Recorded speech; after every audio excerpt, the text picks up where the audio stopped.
We didn't have an affordability crisis like we have now. Okay.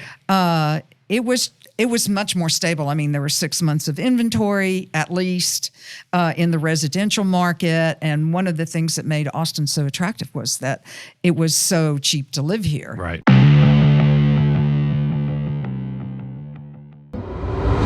So we're here today with our next episode of the Greater Texas Podcast with the legend of Austin real estate, Diana Zuniga. Diana, thank you so much for being here. Really appreciate it. It's my pleasure, Sean. Awesome. So what we'll do at the start is here, we'll talk a little bit about your background, which is so incredibly fascinating.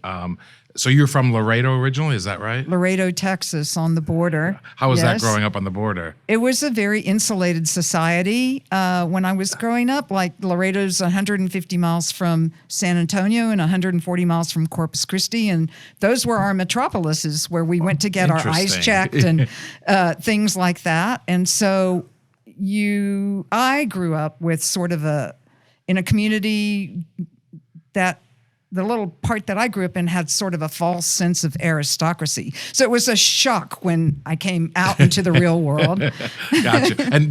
And at the time, would you go across them a lot? All the time. Yeah. I mean, that was our hood. Right. Yes, Gotcha. we would go over there. A lot of my relatives lived in Nuevo Laredo, and we would freely walk back and forth and go to parties and dinners and weddings and go shopping, and it was fabulous. That's great. So I grew up in the opposite. I grew up in the Detroit area, and we used to go to Canada all the time when we were growing up. It was so easy. In fact, I shouldn't be telling this during a podcast, but it's well known that the drinking age was 19 there. So we would go, all the college kids would go drinking in Canada every night. And obviously it's different now than 9/11 and all that. So yes, it's so different now. In Laredo, there wasn't a drinking age. In Nuevo Laredo, if you could put your nickel on the counter, you could catch your drink. Gotcha.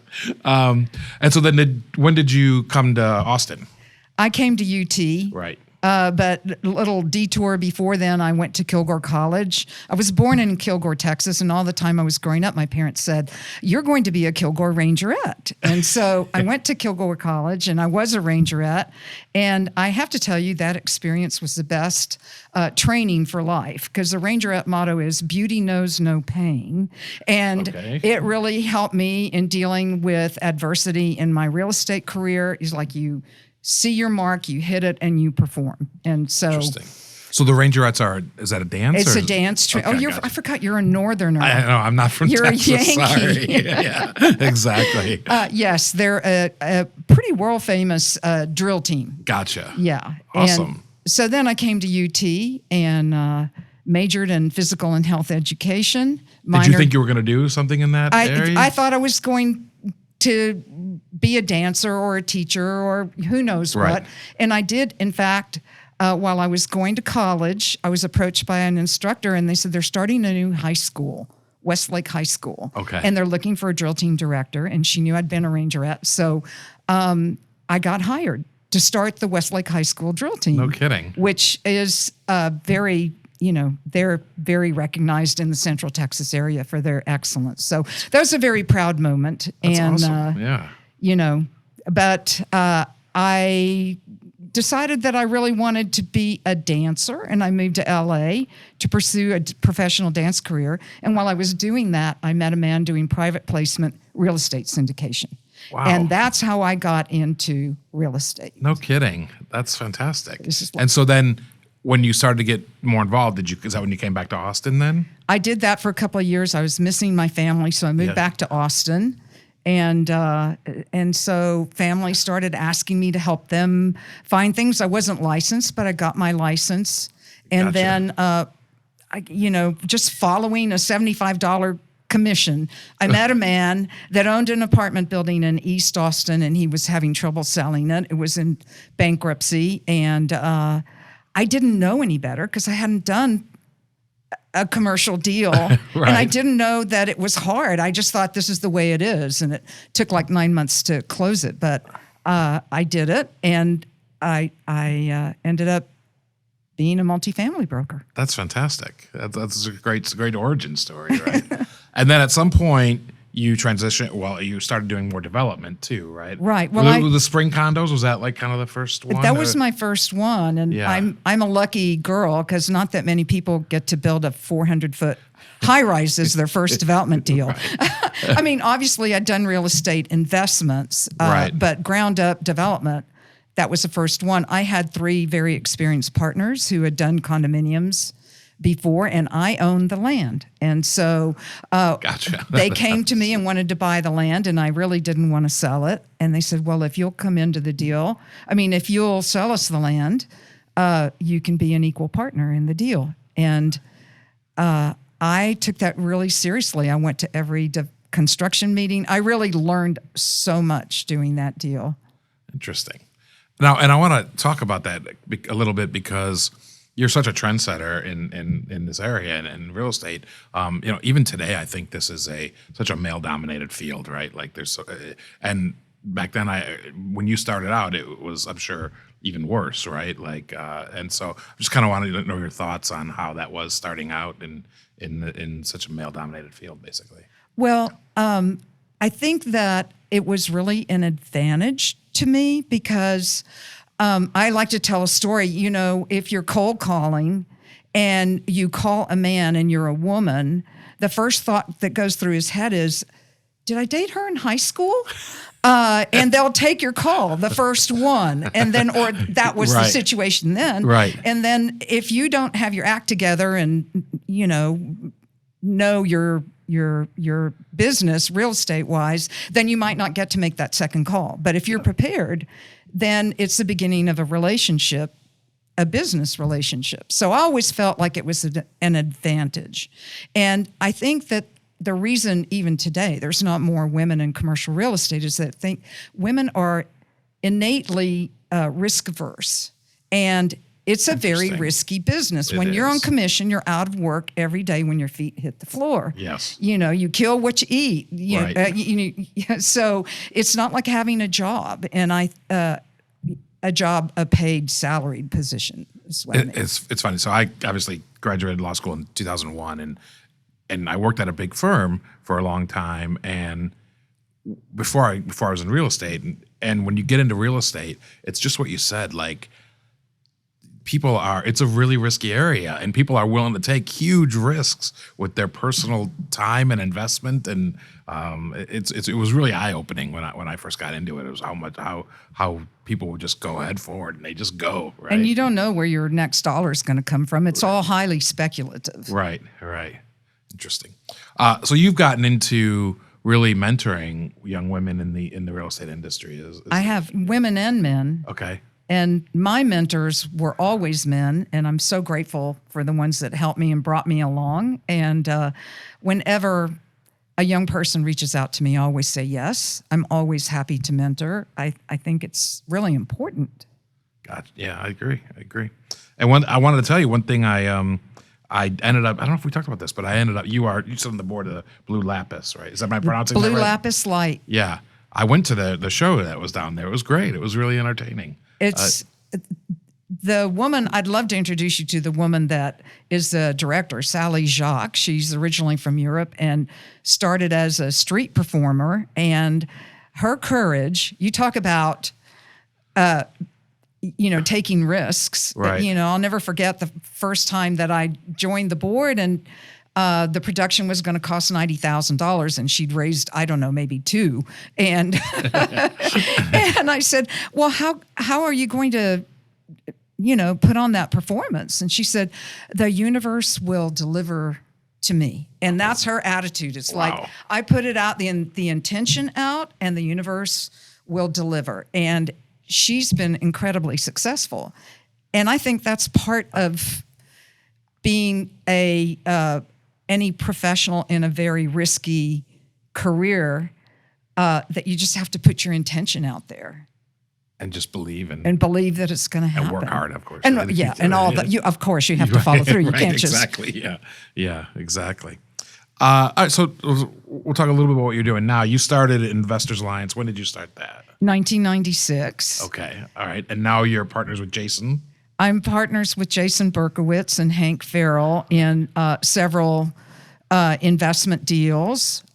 Jason and I started. Jason was my intern, and I like to tell the story on Jason that he's the only intern I ever hired who brought his own intern. Like he hadn't even been working for me for 3 months when he was like, I'm so busy on your deals and my deals. I need an intern. And oh, by the way, don't pay me anymore. And would you like to be in on this deal with me? And so we became partners pretty quickly and, started out with a 5-unit apartment building. And now Jason is the 7th largest multifamily manager in the United States. Wow. Responsible for billions of dollars of real estate assets. I'm very, very all proud from your of him. tutelage. Well, I think there's more to it than that, but I'm very honored to have started him. Gotcha. And what are you guys working on? I know you had the 7th in Rio Grande, right? We just finished 701 Rio, which isn't far from your office here. Yeah. And that's a 125,000 square foot office building. Barings Real Estate was our partner, our equity partner in that deal, and we were very fortunate because we signed a lease with a major tech company for 100% of the building last December. Gotcha. Before things started Right, turning exactly. sideways. So, not to get too off track, but to that end, how do you feel in general about office going forward? Obviously, COVID affected that a little bit, and now we have all kinds of things. Who knows, a recession, whatever. But what's your outlook on office general? I think the jury's out for the short term, and our work models are changing. Like COVID, working from home, that whole idea, people got accustomed to the freedom of doing that. Right. And I know that there's pushback from some employees in some industries on coming back. But I think to build the corporate culture, to have cohesiveness, I'd much rather have a one-on-one meeting with you than Zoom you. Of course. Or just work on Teams. So there's no substitution for meeting. that relationship, Exactly. that relational Correct. environment. So I'm hopeful that it's going to evolve, but we're going to get to something. Are we going to have spaces with, 10 by 10 or smaller? What are they? 6 by 6 cubes? Everybody crammed in? Right. Maybe not. And I personally didn't like that model so much, but I wasn't paying the rent for all those people. Right. Yeah, it seems like from what I mean, it's purely anecdotal, but it certainly seems like from what I've noticed is that people kind of want the best of both worlds, right? Yes. They want an office that they can go to, but also the flexibility to work from home a day or two a week if they want to, which is fine. I mean, obviously, it's probably the most costly model that you can have for a company, but it makes sense. I work from home on Fridays a lot, for example, and it's fine. Right? I do too. Yeah. It's a hybrid model for sure, and we're still trying to work the kinks out. Exactly. And I think right now, with what's happening in the stock market and whatnot, I think that tech tenants are just like taking a big pause to see what's going to happen here. Yeah, it's interesting. I don't think anybody has the answer yet, but it's interesting to what will happen, right? But we've been through these cycles so many times in my career. We've had a .com bust in Austin before, and it didn't last that long. It was scary, yes, but we made it through and came out on the other end. And look how boom, everything just exploded. And I think that, you can correct me if you disagree, but yes, we're probably going to have some kind of recession, coming up in the next year.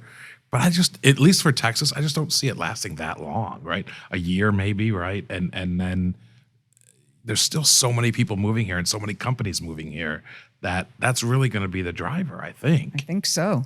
Yeah. I think so. Which is great news, I guess. I agree with you. And Austin in particular, we've always been the last to fall and the first to come out. Yeah. So even in 2008, like the housing kind of went down a little, but nothing like tragic, right? So yeah, it was funky. In fact, in 2008, we were selling condos at Spring. We delivered the building in 2009, and certainly by 2010, people were paying all cash. Really? Because the stock market was so upside down. They're like, I'm not leaving my money in the stock market. I'd rather just put it all into this condo. Probably a great decision for them, right? 50% of our sales were all cash. Wow. Without a lender. That's incredible. Yeah. Weird times.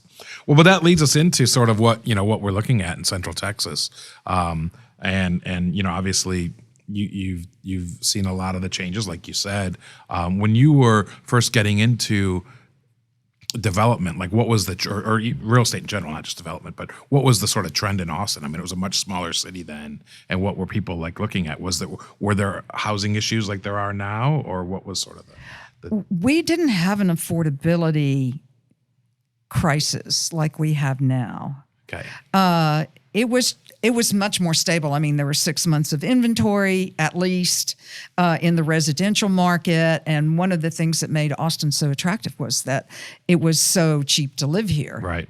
Right, and was that way until really, I think, certainly this century, 2000s, but more particularly in the last 5 years, it's gotten way out of hand. The pandemic just changed so much. It did. When I tell this story a lot, when I was graduating law school in 2001, Houston and Dallas, and Austin's, I think, been a little more pricey than those two. At least it was when I moved here. But Houston and Dallas were number 1, 2 in the country for lawyers for starting salary versus cost of living, because the cost of living was so low. And like I said, Austin was probably a little bit above that, but not like crazy. And like you said, lately, I mean, our housing has gone through the roof, right? And now with interest rates, I mean, exactly. Mortgage rates are approaching 7% for a house, and people can't afford the payments. Right. So it's really slowed the residential market down. I was reading a report that in Austin, we now have 3 months of inventory, which we haven't had for several years. Right. In the housing market. And sales are going down. And of course we have the inventory, but the price has not abated. It's continuing to go up. So people are just holding their houses basically on the sale market and not letting them go for a lesser price. Right. Basically. Well, I think really what's more important is, like a year ago, if you wanted to buy a house, you got in line with 15 or 20 That's other true. people, and Right. everything was selling for more than list. Right. And now things are starting to sell below list, which is what was normal Right. Yeah. before. So. And I don't see, I mean, like it was a while ago, but I saw a projection that by 2050, so right now we have about 2.3 million people in the MSA, and by 2050 they project 5 million people. That's a big increase between now and then, and those people got to live somewhere, right? It makes me want to go buy a lot of houses. Yeah, right. Exactly. So what do you see as sort of the opportunities in that growth for real estate folks, for investors, for developers, that kind of thing? Where do you see the focus being? In terms of product type or area or whatever you think. Yeah. I just think Central Texas in general is all good. The whole MSA, I mean, it used to be Central Austin, right? Right. And then it was Central Austin and Williamson County, and now it's, Bastrop, Lockhart, the whole Hayes, the whole MSA is really exploding. Yeah. And of course, as the core gets more expensive, it's natural that the growth is outside the core. And now the jobs are going out there too. That's true. Like Samsung going right. to Hutto or Taylor, sorry. It makes more sense for the employers to be out there as well. Right. Yeah, that does make sense.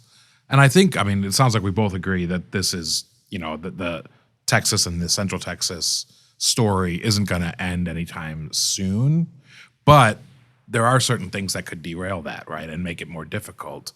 And I'm just curious if you'd have thoughts on that from like a global perspective, like, some of the things that we think of are like transportation, or I personally, the airport is like just drives me crazy because, we have 36 gates or whatever for 2.3 million people. But so I'm just curious if you have any thoughts on sort of what could, from a global perspective, kind of what could derail this area. Well, when you said global, the first thing that popped in my head was war.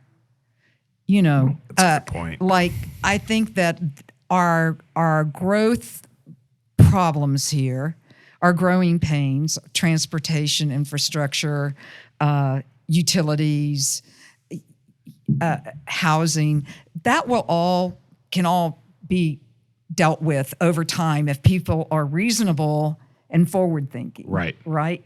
And I think it's wise to take a long view about those things. I mean, yes, we're going to have blips for like 5-year period or 6-year period. Things are miserable, but then something will happen that I think our business community in Austin in particular has been very proactive throughout my career anyway. And like, you see a problem, you figure out how to fix it, either through electing the right people or starting initiatives to raise the funds that are outside the government's purview, right? Foundations and things like that.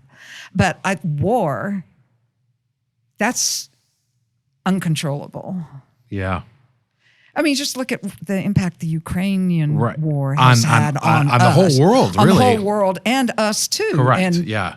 So, it's such a interconnected world now, right? Yes. Like, during World War II, you could maybe, if the U.S. hadn't entered World War II before it entered World War II, it maybe wasn't as big of a deal on the U.S. But now it's just, Ukraine and Russia, and it has a huge impact on us.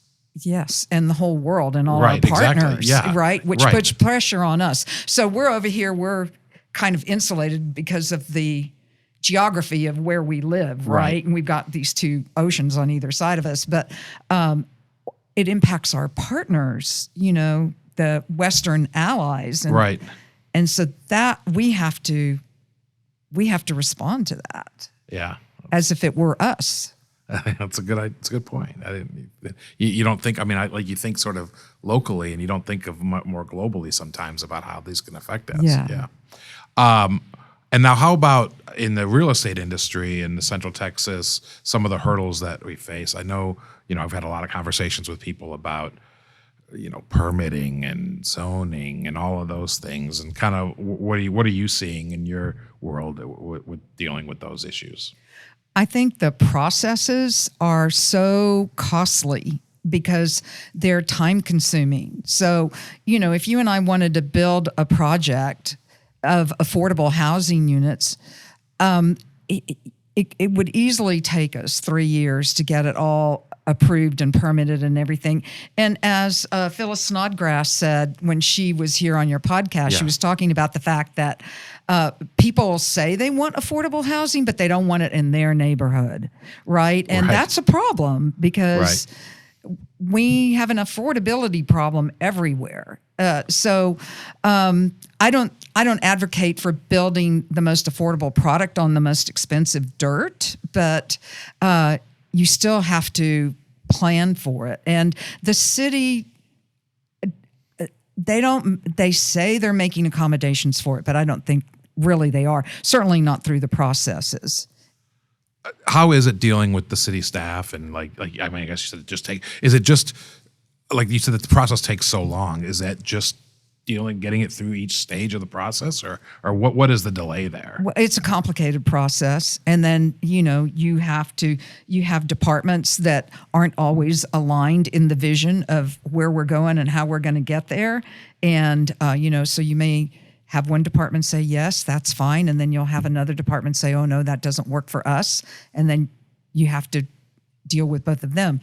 I'm fortunate in that I'm not on the front lines of dealing with that. I'm a little more removed. But But when you're evaluating a project, you all have that to consider time all of that. Right, yeah. Absolutely, and time is money. Correct, yeah.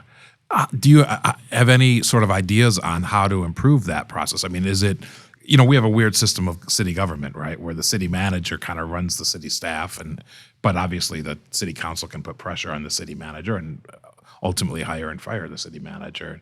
And so just if you have, I don't know if you have any thoughts on sort of that. Is it the city manager that really has to deal with those processes, or I guess improve the zoning code or whatever?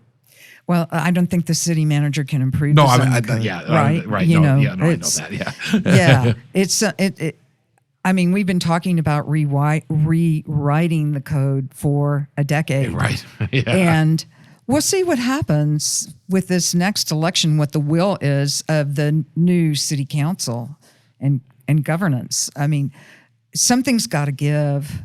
Yeah, I agree. And we're actually obviously we're in the middle of an election right now, and I know that that's important to you. I think I saw something where you were talking about how important it is to vote.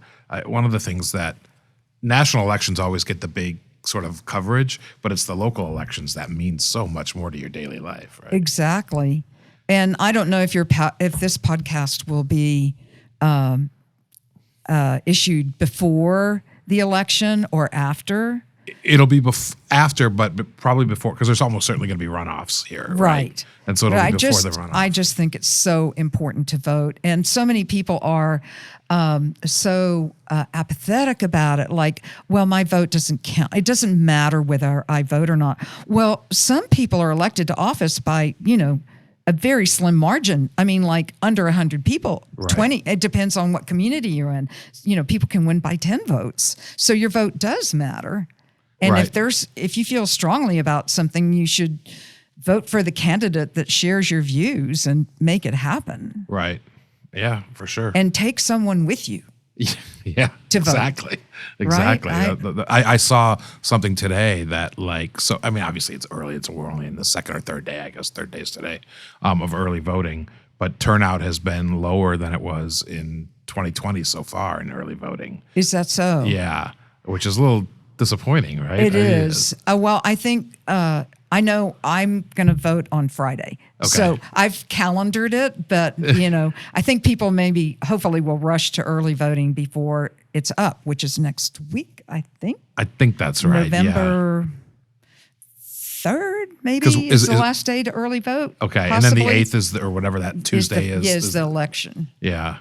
Yeah, no, definitely get out and vote. And when this airs, there's going to be runoffs. And go vote. Go vote. And those are even more important because that's right. where it's decided. And those are decided by very, very small margins. Because fewer people vote in those. Yes. And so, yes, you're right. Those can be decided by. Well, they're always in December. You're in the middle of planning for Christmas. Right. And all of that stuff. It's really hard to get the vote out. Right.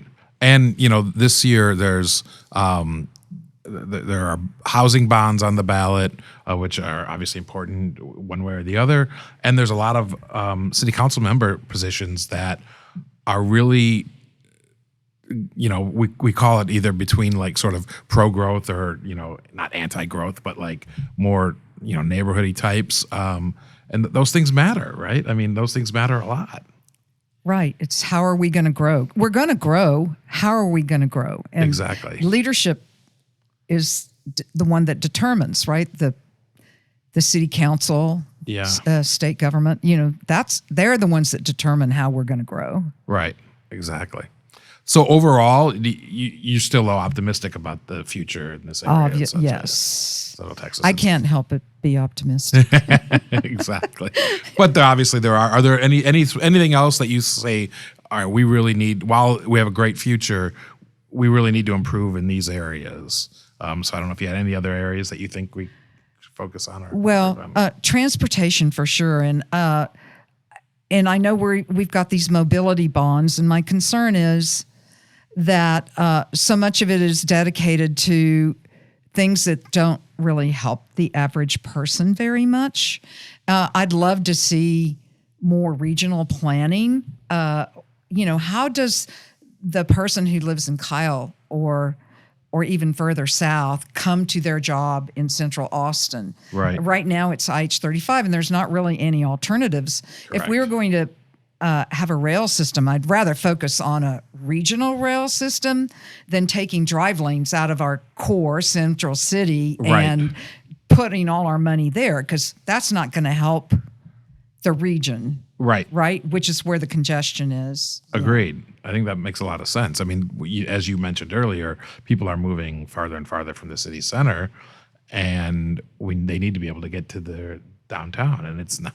I mean, you've been on I-35, I'm sure, during traffic. It's not fun. No, it's scary too.